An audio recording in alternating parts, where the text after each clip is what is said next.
Welcome spotlight. Spotlight అంటే meaning ఏంటి? Focus. Spotlight అంటే ఫోకస్. వెల్కమ్ అంటే ఆహ్వానించదగ్గ. సో ఎవరు ఏం చేస్తున్నారు? దేన్ని మనం పొగుడుతున్నామంటే supreme court. The supreme court's renewed emphasis on monitoring Manipur is welcome. మణిపూర్లో ఎథ్నిక్ వైలెన్స్ జరిగింది. మణిపూర్లో 2 వర్గాలు, కుకూజో అండ్ మైటీస్, 2 కమ్యూనిటీస్ ఉన్నాయి. 2 ఎథ్నిక్ కమ్యూనిటీస్ ఉన్నాయి. వీళ్ళిద్దరికీ గొడవ. ఈ మైటీస్ అనేవాళ్ళు వ్యాలీ ఏరియాలో ఉంటారు. కుకూజో అనేవాళ్ళు మనకి హిల్లీ ఏరియాస్లో ఉంటారు. పాపులేషన్ పరంగా మైటీస్ ఎక్కువ మంది, కుకూజో తక్కువ మంది. కుకూజోకి ఎస్టీ స్టేటస్ ఉంది. ఈ మైటీస్కి ఎస్టీ స్టేటస్ లేదు. రీసెంట్గా అంటే 2 years బ్యాక్ మాకు కూడా షెడ్యూల్డ్ ట్రైబ్ స్టేటస్ కావాలి అని చెప్పేసి మైటీస్ రిక్వెస్ట్ చేయడం జరిగింది. దానికి గవర్నమెంట్ స్పందించడం జరిగింది. హైకోర్టు దగ్గరికి విషయం వెళ్తే వాళ్ళకి ఇవ్వచ్చు అన్నట్టుగా హైకోర్టు ఏదో తీర్పు ఇచ్చింది. ఒక్కసారిగా గొడవలు వచ్చేసాయి. ఎందుకంటే అక్కడ మేజర్గా ఐటీ ఇలాంటివి ఉండవు కాబట్టి గవర్నమెంట్ జాబ్సే మొత్తం ఆధారం. సో హిల్లీ ఏరియాస్లో ఉన్న ఈ కుకూజో కమ్యూనిటీకి ఇప్పుడు వీళ్ళు పోటీ వచ్చేస్తారు, వీళ్ళకి ఈ జాబులు వాళ్ళు కొట్టేస్తారని చెప్పి వాళ్ళు ఒక్కసారిగా రోడ్ల మీదకి వచ్చారు, నిరసన వ్యక్తపరిచారు. అప్పటి నుంచి 2 ఎథ్నిక్ కమ్యూనిటీస్ మధ్య మనకి పచ్చగడ్డి వేస్తే భగ్గుమంటుంది అన్నట్టు వాళ్ళని వీళ్ళు కొట్టుకోవడం, వీళ్ళని వాళ్ళు చంపుకోవడం, వీళ్ళు తగలెట్టేయడం ఇవన్నీ జరుగుతున్నాయి. సో దీన్ని మనం ఎథ్నిక్ వైలెన్స్ అంటాం. ఓకే, ఒక గ్రూప్గా కమ్యూనిటీ వైజ్ కొట్టుకు సావడం, ఇది పరిస్థితి. ఇది కొన్ని సంవత్సరాలుగా మణిపూర్లో జరుగుతున్నప్పటికీ కూడా ఎప్పటికీ ప్రాబ్లం మంట చల్లారట్లేదు. ఇప్పుడు దీనిపైన సుప్రీంకోర్టు ఫోకస్ చేసింది. స్పాట్లైట్ అంటే ఫోకస్, దృష్టి పెట్టింది. ఇలా సుప్రీంకోర్టు దీనిపైన దృష్టి పెట్టడం అనేది వెల్కమ్, అంటే ఆహ్వానించదగ్గ పరిణామం. సుప్రీంకోర్టు మణిపూర్ వైలెన్స్ పైన దాన్ని సరిదిద్దడానికి ప్రయత్నం చేయడం అనేది ఏంటమ్మా? ఆహ్వానించదగ్గ పరిణామం. It was a welcome spotlight. ఆహ్వానించదగ్గ ఫోకస్. ఇది వాళ్ళు చేస్తున్న పని ఆహ్వానించదగ్గది, అంటే మనం ఎప్రిషియేట్ చేసే ఒక పని సుప్రీంకోర్టు చేస్తుంది. Renewed emphasis. రెన్యూడ్ అంటే అర్థం ఏంటి? చేసి మధ్యలో ఆపేసింది, మళ్ళీ దాన్ని ఇప్పుడు రెన్యూ చేయడం, టు మేక్, ఇంకొకసారి చేయడం అన్నట్టు. ఎంఫసిస్ అంటే స్ట్రెస్ చేయడం. దేనిపైన? On monitoring. మానిటరింగ్ అంటే పర్యవేక్షించడం. దేని పర్యవేక్షించడం? మణిపూర్ని. సో సుప్రీంకోర్టు మణిపూర్ని పర్యవేక్షించాలి అనే దానిపైన మళ్ళీ ఫోకస్ చేయడం అనేది, స్ట్రెస్ చేయడం అనేది ఆహ్వానించదగ్గ పరిణామం అని అర్థం. Hearing a case by petitioners aggrieved with the unremitting hostilities in Manipur, the Supreme Court of India has directed the Manipur government to disclose details of destroyed and encroached properties following the ethnic violence a year and a half ago. So దీని meaning ఏంటో ఒకసారి చూసేయండి అమ్మా, టక్క చూసేద్దాం. Hearing a case, ఒక case వింటూ, ఎక్కడ? సుప్రీంకోర్టులో. ఎవరు వేశారు? పిటిషనర్స్. ఎవరా పిటిషనర్స్? అగ్రీవ్డ్ అంటే బాధపడ్డారు. ఎందువల్ల బాధపడ్డారు?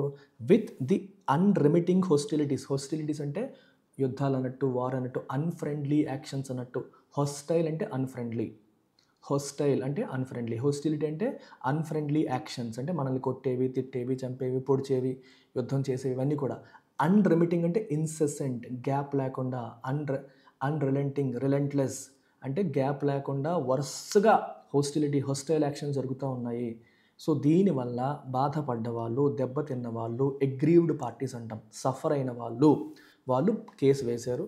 ఆ కేసు వింటూ సుప్రీంకోర్టు ఏం చేసింది? ఇట్ హస్ డైరెక్టెడ్, మణిపూర్ గవర్నమెంట్కి డైరెక్షన్స్ పాస్ చేసింది. ఏమని? టు డిస్క్లోజ్ అంటే బయట పెట్టమని. ఏంటి బయట పెట్టాలి? Details of destroyed and encroached properties. Destroy చేయబడ్డ, అలాగే ఎన్క్రోచ్ అంటే ఆక్రమించబడ్డ, నీది కానిది నువ్వు ఆక్రమించుకుంటే, కబ్జా అంటాం చూడండి, నీది కానిది నువ్వు ఆక్రమించుకుంటే దాన్ని ఎన్క్రోచ్మెంట్ అంటాం. Encroached properties following the ethnic violence a year and a half ago. Okay, 1.5 year క్రితం జరిగిన ఎథ్నిక్ వైలెన్స్లో చాలామంది ఏం చేశారు? వేరే వాళ్ళ ప్రాపర్టీస్ని ఆక్యుపై చేసేసారు, ఎన్క్రోచ్ చేసేసారు, డెస్ట్రాయ్ చేసేసారు. ఆ డీటెయిల్స్ అన్నీ మీరు బయట పెట్టండి అని చెప్పి మణిపూర్ గవర్నమెంట్ని సుప్రీంకోర్టు డైరెక్షన్స్ పాస్ చేసింది. The court had also a few months ago, కొన్ని నెలల క్రితం కోర్టు ఇంకా ఏం చేసింది? Extended the working tenure of the justice Geeta Mittal led committee supervising the investigations related to the violence and also humanitarian assistance and relief in the state. Court ఇంకా ఏం చేసింది? ఎ ఫ్యూ మంత్స్ ఎగో, కొన్ని నెలల క్రితం, ఎక్స్టెండెడ్ అంటే ఎక్స్టెండ్ చేసింది, అంటే పెంచింది. ఏం పెంచింది? ద వర్కింగ్ టెన్యూర్ అంటే టైం పీరియడ్ అన్నట్టు. Tenure of justice Geeta Mittal led committee. Justice Geeta Mittal ఆధ్వర్యంలో ఏర్పాటు చేసిన కమిటీ యొక్క టెన్యూర్ని, టైం పీరియడ్ని ఎక్స్టెండ్ చేసింది. ఈ కమిటీ పని ఏంటి? Supervising the investigations.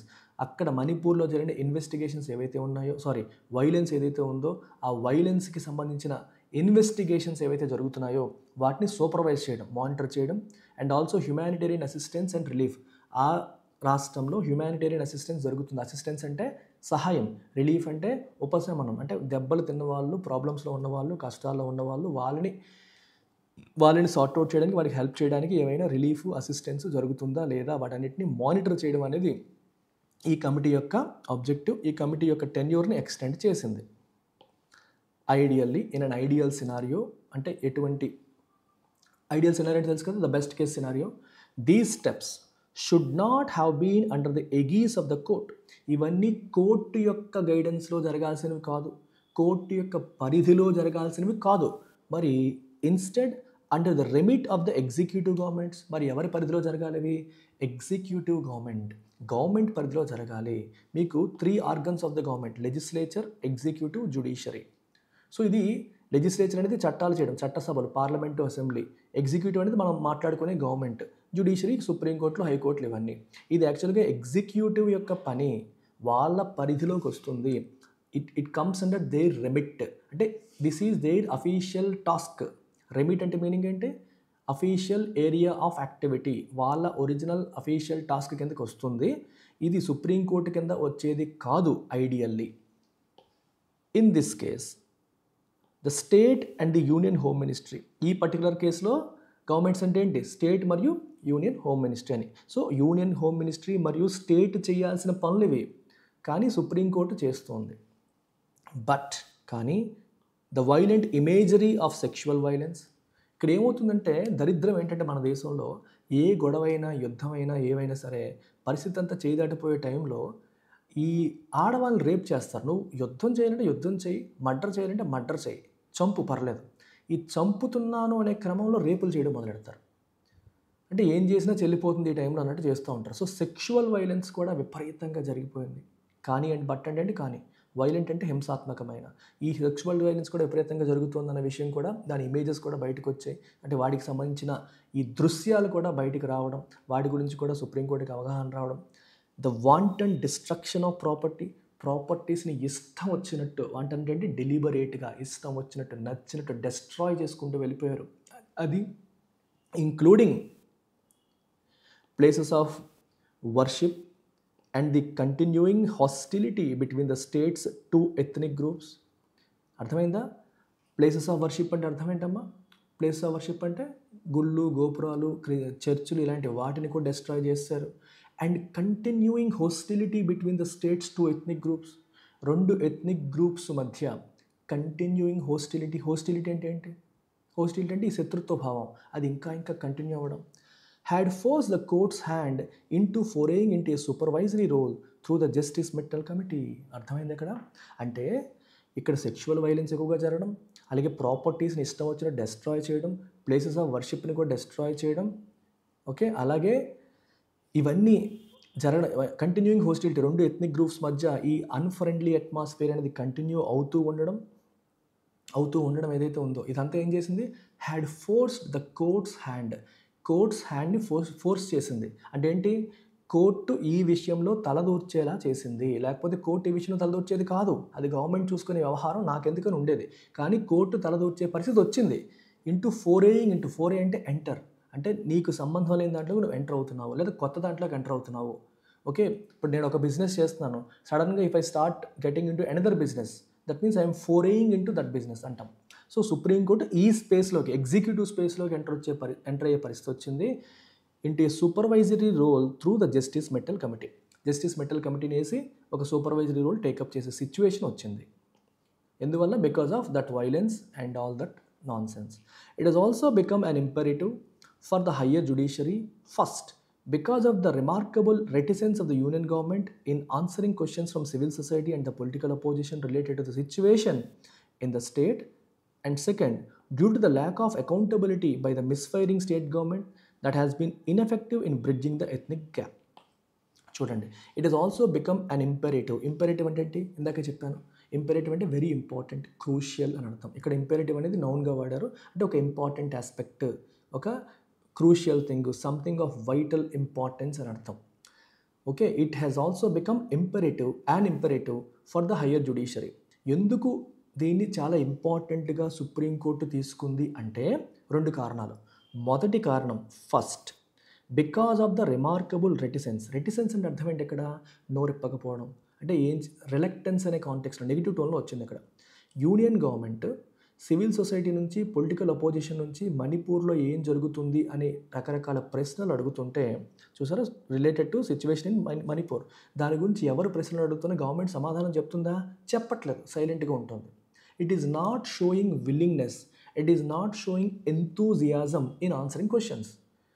Opposition party వాళ్ళు అడిగినా, ప్రజా సంఘాలు అడుగుతున్నా ప్రభుత్వం సమాధానం చెప్పకుండా సైలెంట్గా ఉంటుంది. It is showing reluctance, reticence, remarkable silence చూపిస్తోంది. దానివల్ల ఒకటి.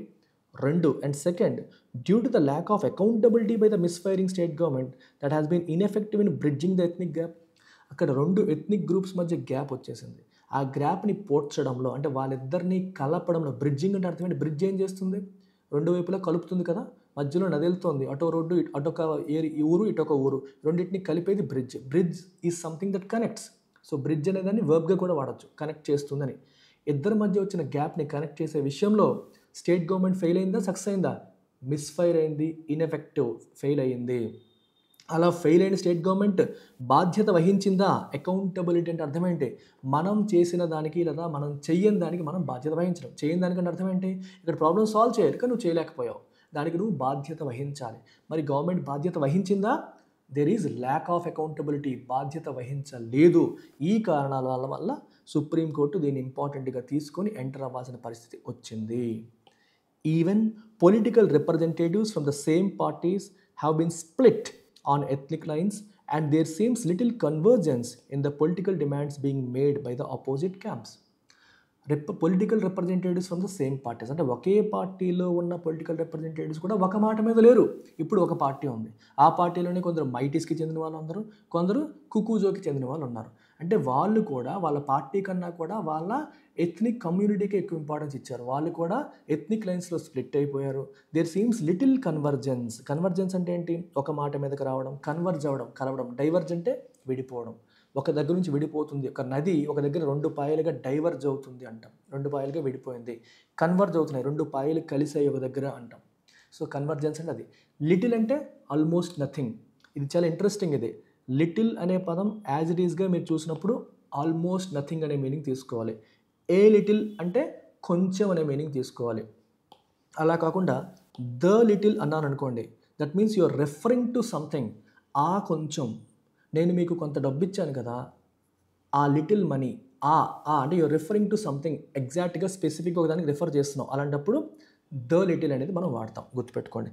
ఏ ఆర్టికల్ లేకుండా లిటిల్ వచ్చినప్పుడు ఏం తీసుకుంటారు మీరు మీనింగ్? నన్ అని, ఆల్మోస్ట్ నథింగ్ అని తీసుకోవాలి. సో ఇద్దరి మధ్య అసలు ఏమాత్రం ఏకాభిప్రాయం లేదు, ఒక మాట మీద వాళ్ళు లేరు అని అర్థం. There is also the rise of non state actors. Non state actor అంటే ఎవరు? ప్రభుత్వానికి సంబంధం లేని వాళ్ళు, ప్రభుత్వం కాని వాళ్ళు కూడా రైజ్ అవుతున్నారు. అంటే ఏంటి? లైక్ నక్సలైట్లు కావచ్చు, వేరే సంఘాలు కావచ్చు. ఆర్మ్డ్ విత్ సొఫిస్టికేటెడ్ వెపన్స్, అంటే లేటెస్ట్ వెపన్స్, ఆయుధాలతో వాళ్ళు, ఆయుధ సామగ్రితో ఉన్నవాళ్ళు. అంటే వీళ్ళెవరు? Violent groups. ఇవి కూడా ఈ టైంలో రైజ్ అయిపోతున్నాయి. Many of which are looted from the state armouries. ఈ వెపన్స్ ఎక్కడి నుంచి తెచ్చారు వీళ్ళు? స్టేట్ ఆర్మరీస్, ప్రభుత్వ ఆయుధాగారాల నుంచి వాటిని లూట్ చేసేసారు. దోపిడీ చేసుకొని తెచ్చేసిన సోఫిస్టికేటెడ్ వెపన్స్తో, వాటితో ఈ నాన్ స్టేట్ యాక్టర్స్ కూడా విపరీతంగా రైజ్ అవుతున్నారు. Exercising their illegal writ on the political process. Exercising illegal writ అంటే అర్థం ఏంటి? ఇల్లీగల్గా. రిట్ అంటే ఏంటి? ఒక ఆర్డర్. ఇల్లీగల్ అంటే అన్యాయమైన, అంటే న్యాయపరంగా లేనిది. చట్టపరంగా లేనిది, చట్ట వ్యతిరేకమైన. ఎక్సర్సైజింగ్ ఇల్లీగల్ రిట్ అంటే వీళ్ళు ఆయుధాలు పట్టుకొని మొత్తం సిచ్యువేషన్ వాళ్ళ కంట్రోల్లోకి తీసుకొచ్చే ప్రయత్నం చేస్తున్నారు. They are trying to bring entire situation under their control. అది చేయొచ్చా? చేయకూడదు. గవర్నమెంట్ మాత్రమే తన కంట్రోల్లో పెట్టాలి తప్పితే వేరే వాళ్ళు ఎవరు కూడా తన కంట్రోల్లో పెట్టుకునే ప్రయత్నం చేయకూడదు. అందుకే ఎక్సర్సైజింగ్ ఇల్లీగల్ రిట్ అనే పదాన్ని వాడారు. అలాంటి వాళ్ళు కూడా పెరిగిపోతూ ఉన్నారు. They have also been engaged in violent acts in places such as Ziribam, which did not see any ethnic conflagrations earlier. There have also been they have also been engaged in violent acts in places like Ziribam. Ziribam లాంటి ప్లేసెస్లో వాళ్ళు violent యాక్ట్స్లో engage అవుతారంటే చాలా హింసాత్మకమైన సంఘటనలో వాళ్ళు participate చేస్తున్నారు. Which did not see any ethnic configurations in earlier. అంటే ఆ జరీబంలో ఒకప్పుడు ఎథ్నిక్ కాన్ఫిగరేషన్స్ లేవు, అంటే అక్కడ అలాంటి ఎథ్నిక్ వార్స్ గొడవలు జరగలేదు. అలాంటి ప్లేసెస్లో కూడా ఇప్పుడు వైలెంట్ యాక్ట్స్ వాళ్ళు పార్టిసిపేట్ చేస్తున్నారు. Manipur's tragic descent into ethnic hostilities receives national attention only when the scale of the violence is horrifying and reaches unconscionable levels. Manipur యొక్క ట్రాజిక్ అంటే బాధాకరమైన, డిసెంట్, ఇది very interesting word, DESCENT. Descent అంటే దిగజారిపోవడం, పడిపోవడం. Opposite word Accent, ఎదగడం. ఒక మనిషి కింది లెవెల్ నుంచి Pushpa the rise, his ascent, ఒక నార్మల్ వర్కర్ నుంచి ఒక పెద్ద స్మగ్లర్ లాగా ఎదిగాడు. ఎసెంట్ అంటే ఎదగడం, డిసెంట్ అంటే దిగిపోవడం. హై లెవెల్లో అనిల్ అంబానీ ఒకప్పుడు ఎంత ధనవంతుడు, ఇప్పుడు రోడ్డు మీదకి వచ్చేసాడు. హిజ్ డిసెంట్, దిగిపోవడం, పడిపోవడం, కూలిపోవడం అన్నట్టుగా మనం తీసుకోవచ్చు. మణిపూర్స్ ట్రాజిక్ డిసెంట్ ఇంటూ ఎథ్నిక్ హోస్టిలిటీస్. ఒకప్పుడు మంచిగా ఉన్న రాష్ట్రం ఇప్పుడు 2 గ్రూపుల మధ్య వైలెన్స్లతో, హోస్టిలిటీస్తో ఈ స్థితికి వచ్చేసింది. It receives national attention. ఎప్పుడు దేశమంతా దాని మీద ఎప్పుడు దృష్టి పెడుతుంది? అటెన్షన్ అంటే దృష్టి పెట్టడం, నేషనల్ అంటే దేశమంతా దాని మీద ఎప్పుడు దృష్టి పెడుతుందంటే when the scale of violence is horrifying. అంటే విపరీతమైన భయానకమైన వైలెన్స్ వచ్చినప్పుడే, ఏవో ఇద్దరు కొట్టుకుంటే పట్టించుకోరు. అదే మెయిన్ స్ట్రీమ్ ఇండియాలో ఇప్పుడు ఆంధ్రాలో కానీ, తెలంగాణలో కానీ, కర్ణాటకలో కానీ, యూపీలో కానీ ఒక్క మనిషి చచ్చిపోయినా పెద్దగానే చూస్తారు. కానీ నార్త్ ఈస్టర్న్ స్టేట్స్లో ఎంతోమంది చనిపోతే తప్పితే, ఎంతో పెద్ద యుద్ధాలు వచ్చి గొడవలు అయితే తప్పితే దాని మీద దృష్టి కూడా పెట్టదు నేషనల్ మీడియా అని చెప్పి ఇక్కడ చెప్తున్నారు. నేషనల్ అటెన్షన్ దాని మీద దృష్టి కూడా పెట్టదని చెప్తున్నారు. And reaches unconscionable, unacceptable levels. Unconscionable అంటే అసలు అన్రీజనబుల్, ఏంటి ఇలా అయిపోతుంది, ఇది కరెక్టే కాదు, ఇంత దారుణమా, అలాంటి సిచ్యువేషన్కి వెళ్ళినప్పుడు మాత్రమే మణిపూర్ పైన అందరూ దృష్టి పెడుతున్నారు తప్పితే otherwise no one is focusing on Manipur అనేది ఇక్కడ మనం చెప్తున్నాం.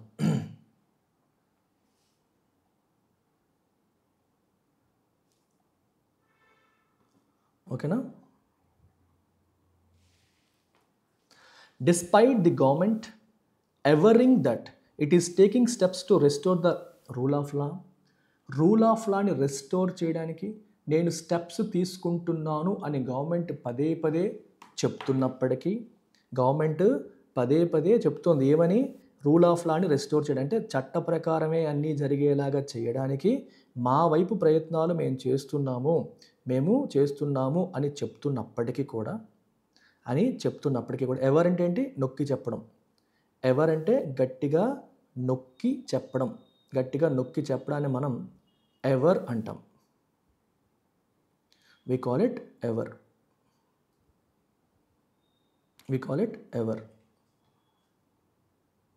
ఒక్క నిమిషం అమ్మా, మీకు గ్రూప్స్ పెడుతున్నాను, మీరు అడిగారు కదా టెలిగ్రామ్ ఛానల్ ఎక్కడ ఉంది ఏంటి అని. I'm posting it.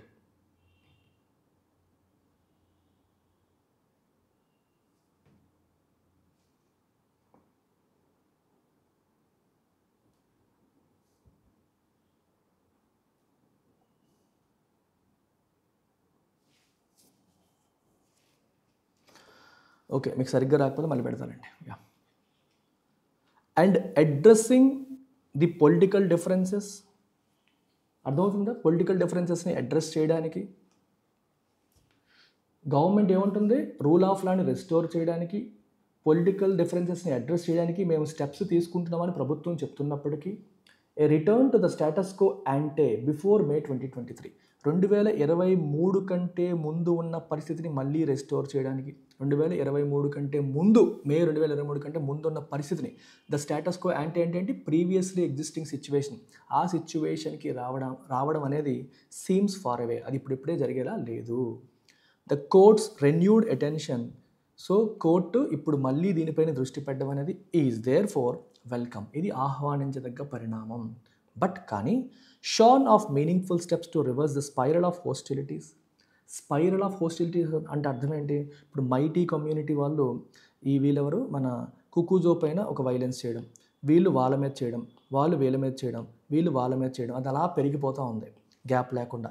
ఈ స్పైరల్ ఆఫ్ హోస్టిలిటీని రివర్స్ చేయడానికి మీనింగ్ఫుల్ స్టెప్స్ షోన్ ఆఫ్ అంటే లేకుండా, అంటే ఒక మీనింగ్ఫుల్ స్టెప్స్ లేకుండా, అంటే పరిస్థితిని చక్కదిద్దడానికి అవసరమైన చర్యలు అనేవి లేకపోతే సుప్రీంకోర్టు ఎంత అటెన్షన్ పే చేసినా సరే ఏమవుతుంది? This exercise would remain incomplete. ఇది పూర్తి కాదు, ఇది సగం సగం చేసినట్టు అవుతుంది కానీ ఎక్సర్సైజ్ పూర్తి అయినట్టు కాదు. The government's attorneys have also sought to retain a veil of secrecy over the committee's functioning and findings using the tired rhetoric of national security. Government యొక్క అటార్నీస్, ఈ లాయర్లు ఎవరైతే ఉంటారో వీళ్ళు కూడా దే హ్యావ్ సాట్ అంటే ట్రైడ్ టు రిటైన్ అంటే ఉంచడం, కాపాడడం. ఏ వీల్ ఆఫ్ సీక్రసీ, వీల్ అంటే ముసుగు, అంటే ఒక సీక్రెట్ కొంత మెయింటైన్ చేయడానికి ట్రై చేస్తున్నారు. కమిటీ ఎలా ఫంక్షన్ అవుతుంది, జస్టిస్ గీతా మిట్టల్ కమిటీ ఎలా ఫంక్షన్ అవుతుంది, కమిటీ చివరికి ఫైండింగ్స్ ఏంటి, ఇవన్నీ చెప్పడానికి వాళ్ళు డీటెయిల్స్ బయటికి చెప్తున్నారా? చెప్పట్లేదు. చెప్పకుండా ఏమంటున్నారు?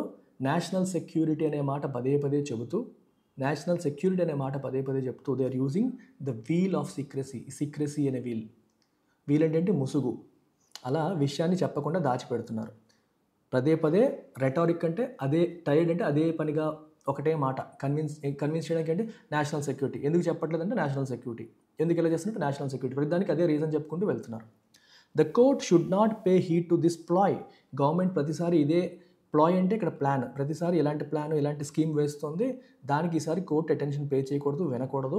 Which seems more a case of seeking to divert attention than helping to find a meaningful solution to the conflict. ఈ కాన్ఫ్లిక్ట్కి, ఈ గొడవకి మీనింగ్ఫుల్ సొల్యూషన్ తీసుకురావడానికి ప్రయత్నం చేస్తున్నట్టుగా అనిపించట్లేదు, అటెన్షన్ డైవర్ట్ చేయడానికి చేసే ప్రయత్నంలాగా కనిపిస్తుంది.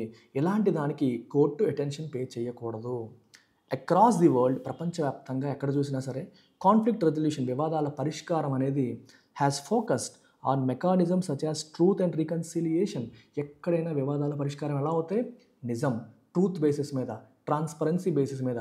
రికన్సిలియేషన్ అంటే ఇద్దరు మధ్య గొడవని పోగొట్టుకోవాలి అని కూర్చొని మాట్లాడుకునే. రీకన్సిలియేషన్ అంటే రెస్టోరింగ్ ఫ్రెండ్లీ రిలేషన్స్ రెస్టోర్ చేయడం మీద ఫోకస్ చేసినప్పుడే సమస్యలు పరిష్కారం అవుతాయి తప్పితే వేరే రకంగా కాదు. And exercises which are privileged accountability and normative actions. ఎటువంటి ఎక్సర్సైజెస్ చేయాలి మనం అంటే, ఎటువంటి ఎక్సర్సైజ్ అంటే బాడీకి చేసేవి కాదమ్మా, ఎటువంటి పనులు చేయాలి? That have privileged accountability. Privilege అంటే give value to, give importance to అని అర్థం. అకౌంటబిలిటీ అంటే ఏంటి? జవాబుదారీతనం. మనం చేసే ప్రతి పనికి మనం సమాధానం చెప్పడానికి సిద్ధంగా ఉండడం. ఆ అకౌంటబిలిటీ మెయింటైన్ చేసినప్పుడే నార్మేటివ్ యాక్షన్స్ అంటే ఒక స్టాండర్డ్ ప్రకారం, రూల్ ప్రకారం, నార్మ్స్ ప్రకారం ప్రవర్తించినప్పుడే ఎలాంటి ప్రాబ్లమ్స్కి సొల్యూషన్ దొరుకుతుంది తప్పితే లేకపోతే సొల్యూషన్ దొరకదు. Something that remains absent in మణిపూర్లో అది జరగట్లేదు. The committee's findings may provide the necessary push in the right direction. Committee యొక్క ఫైండింగ్స్ అనేవి may provide the necessary push. Geeta Mittal committee వేశారు, ఆ కమిటీ ఏం చెప్తుంది అనేది మనకి రైట్ డైరెక్షన్లో ఒక పుష్ అనేది ఇవ్వచ్చు అని మనం ఎక్స్పెక్ట్ చేయొచ్చు. మే అన్నారు బహుశా. I hope it's clear. So questions చూద్దాము. What is the tone of the author? So author యొక్క టోన్ ఏంటి? ఆథర్ యొక్క టోన్ ఆప్టిమిస్టిక్గా? నో. పాజిటివ్గా లేదు. సర్కాస్టిక్గా? నో. వెటకారంగా లేదు. ఇండిఫరెంట్ అంటే పట్టించుకోవట్లేదా? లేదు. ఆథర్ క్రిటికల్గా ఉన్నారు, అంటే ప్రభుత్వాలు పట్టించుకోవట్లేదు, మణిపూర్ స్టేట్ గవర్నమెంట్ ఫెయిల్ అయ్యింది, యూనియన్ గవర్నమెంట్ కూడా రెటిసెంట్గా ఉంది, సైలెంట్గా ఉంది. సో మోర్ క్రిటికల్, ఇష్యూ బాగాలేదు అనే విషయాన్నే ఎక్కువగా హైలైట్ చేశారు ఆథర్. మెయిన్ ఐడియా మళ్ళీ చెప్తాను. మెయిన్ ఐడియా ఎలా ఐడెంటిఫై చేస్తాము? ఓపెనింగ్ సెంటెన్స్ చూడండి, క్లోజింగ్ సెంటెన్స్ చూడండి, రిపీటెడ్ థీమ్ కోసం చూడండి. 3 పదాలు: ఓపెనింగ్, క్లోజింగ్, రిపీటెడ్ థీమ్. అంటే ఏ విషయం గురించి మళ్ళీ మాట్లాడుతున్నారు. సో స్టార్టింగ్ సెంటెన్స్ ఏముంది మనకి, క్లోజింగ్ సెంటెన్స్ ఏముంది, ఆ 2 బట్టి వెళ్ళకూడదు. రిపీటెడ్ థీమ్ దేని గురించి మళ్ళీ ప్రస్తావించడం జరిగింది. చూడండి, the ineffectiveness of the Manipur government. ఇది చెప్పారు, కానీ మొత్తం ప్యాసేజ్ అంతా దేని గురించే మాట్లాడారా? నో. కాబట్టి ఇది ఆన్సర్ కాదు. The supreme court supervisory role in ensuring justice and reconciliation in Manipur. Absolutely correct. ఎందుకంటే ఎంటైర్ ప్యాసేజ్ సుప్రీం కోర్టు దేని మీద ఫోకస్ చేస్తుంది? ఇప్పుడు రెన్యూడ్ ఫోకస్, మళ్ళీ కమిటీ టెన్యూర్ని పెంచింది, ఒక ఆర్డర్స్ పాస్ చేసింది. సుప్రీంకోర్టు యొక్క సూపర్వైజరీ రోల్ ఎందుకు చేయాల్సి వచ్చింది, ఎందుకు చేస్తోంది, ఈ యాంగిల్లోనే మొత్తం జరిగింది. సో ఇది perfect answer. Union governments proactive measures, no. అసలు యూనియన్ గవర్నమెంట్ ప్రొయాక్టివ్గా మెజర్స్ తీసుకోలేదు, దాన్ని రెస్టోర్ చేయడానికి ప్రయత్నం చేయలేదు. మిట్టల్ కమిటీ ఛాలెంజెస్ గురించి అసలు మాట్లాడలేదు. Answer is b. The answer is b. Inference చూడండి. ఇన్ఫరెన్స్ అంటే అర్థం ఏంటి? Not explicitly mentioned. అంటే ఓపెన్గా డైరెక్ట్గా సెంటెన్స్ కనపడదు, కానీ ఇచ్చిన దాని ప్రకారం మనం చెప్పగలుగుతాం. అలాంటి దాన్ని మనం ఇన్ఫరెన్స్ అంటాం. Which of the following can be inferred from the passage? The supreme court prefers to avoid intervening. Supreme court ఇందులో ఇంటర్వ్యూన్ అవ్వకుండా ఉండాలనుకుంటుందా? లేదు కదా, ఇంటర్వ్యూన్ అవుతోంది. సో ఇది కాదు. The Manipur crisis has seen significant improvements వచ్చాయని ఏమైనా చెప్పారా? ఏం చెప్పలేదు. The rise of non state actors in Manipur is a critical concern. ఇది చెప్పొచ్చా? ఎస్. మీకు నాన్ స్టేట్ యాక్టర్స్ కూడా రైజ్ అవుతున్నారనే విషయం చెప్పారు, అది క్రిటికల్ కన్సర్న్ అని చెప్పలేదు. మరి ఇన్ఫరెన్స్ అంటే అదే కదా, క్లియర్గా చెప్పరు. కానప్పటికీ దాని గురించి మాట్లాడారు. అంటే మన ప్రభుత్వ ఆయుధాగారాల్లోంచి ఇలా ఆయుధాలు తీసుకెళ్ళిపోయి దాన్ని పట్టుకొని వాళ్ళు వైలెంట్ యాక్టివిటీస్లో పార్టిసిపేట్ చేస్తున్నారు. వాళ్ళు illegal writ, they are exercising illegal writ. అంటే వాళ్ళు ఆయుధాలు పట్టుకొని వైలెన్స్తో మొత్తం వాళ్ళ కంట్రోల్లోకి తీసుకొచ్చే ప్రయత్నం చేస్తున్నారనేది చెప్పారు. అంటే మరి దాని గురించి ఆందోళన ఉంటేగా చెప్తారు. Yes, you can infer that it's a critical concern. దాని మీద కూడా దృష్టి పెట్టాలి అని అర్థం. Union government fully supported supreme court initiatives, క్లియర్గా ఎక్కడ మనకి తెలియట్లేదు. అజంప్షన్, ప్రతిరోజు అందరూ స్ట్రగుల్ అయ్యే క్వశ్చన్ అజంప్షన్. చూడండి. Which assumption underlies the author's argument in the passage? ప్యాసేజ్లో ఆథర్ ఆర్గ్యుమెంట్ని సపోర్ట్ చేస్తున్న పాయింట్ అండర్లైన్ అంటే దాని వెనకాల ఉన్న అజంప్షన్ ఏంటి? ఒకసారి ఆలోచించండి. Judicial interventions are the best way to resolve conflicts అని ఎక్కడన్నా మనకు తెలిసిందా?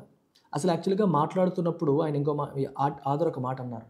ఐడియల్గా it is under the remit of the union home ministry and state government. State government union home ministry చేయాల్సిన పనులు ఇవి, లేదా యూనియన్ గవర్నమెంట్ స్టేట్ గవర్నమెంట్ చేయాల్సిన పని ఏంటి? లా అండ్ ఆర్డర్ని రెస్టోర్ చేయడం. ఎక్కడ? మణిపూర్లో. కానీ సుప్రీంకోర్టు చేయాల్సి వచ్చింది అన్నారు, అంతేగాని సుప్రీంకోర్టు చేయడమే బెస్ట్ అని ఆధార ఉద్దేశం ఎక్కడ కాదు. So I will reject this statement. I will look at second. Transparency and accountability are crucial for resolving the crisis in Manipur. నాకు ఇది కరెక్ట్ అనిపిస్తోంది. మీరు ఒకసారి గమనిస్తే ఆథర్ ఏం చెప్పారు? ప్రపంచవ్యాప్తంగా ఎక్కడైనా సరే, ప్రపంచవ్యాప్తంగా ఇక్కడ లాస్ట్ సెంటెన్స్ చూడండి. ప్రపంచవ్యాప్తంగా ఎక్కడ మీరు చూసుకున్నా సరే, across the world conflict resolution has focused on mechanism such as truth and reconciliation. Truth మరియు రికన్సిలియేషన్ పైన ఫోకస్ చేస్తున్నాయి. That have privileged accountability and normative actions. అంటే అర్థం ఏంటి? నిజం మాట్లాడాలి, అకౌంటబిలిటీ ఉండాలి, అంటే జవాబుదారీతనం అనేది ఉండాలి. అలాంటివి మెకానిజమ్స్ ఉంటేనే మనకి ఈ ప్రాబ్లమ్స్ సాల్వ్ అవుతాయి. ప్రపంచవ్యాప్తంగా ఇలాగే జరుగుతుంది అన్నారు. సో మణిపూర్లో కూడా అవి ఉంటే క్రైసిస్ రిజాల్వ్ అవుతుందని ఆధార్ యొక్క అజంప్షన్. మణిపూర్లో కూడా అవి ఇంపార్టెంట్ అని ఆయన భావిస్తున్నారు కాబట్టే ప్రపంచవ్యాప్తంగా ఇలా జరుగుతుంది అన్నారు. So I will go with B.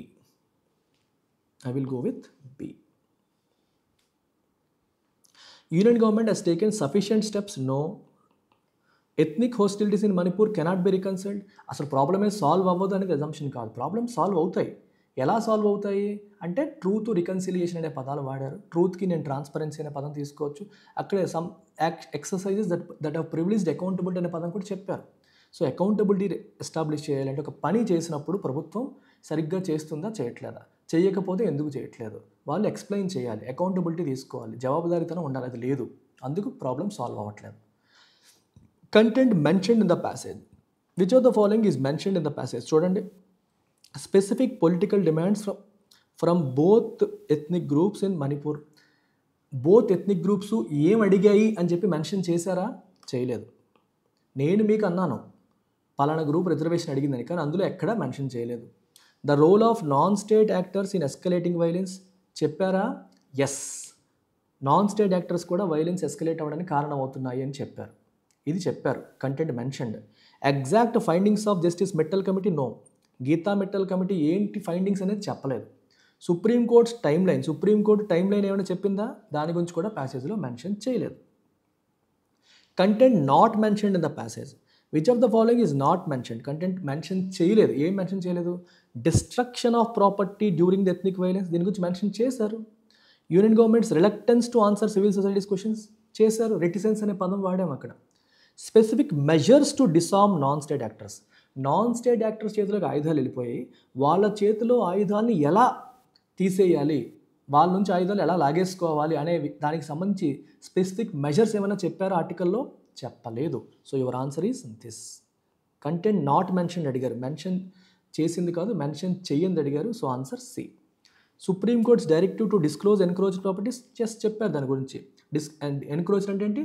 ఆక్రమించుకున్న properties విషయాలన్నీ మీరు బయట పెట్టాలని చెప్పి స్టేట్ గవర్నమెంట్కి డైరెక్టివ్ పాస్ చేయడం అనేది జరిగింది. దాని గురించి చెప్పారు. So answer is C. I hope it's clear.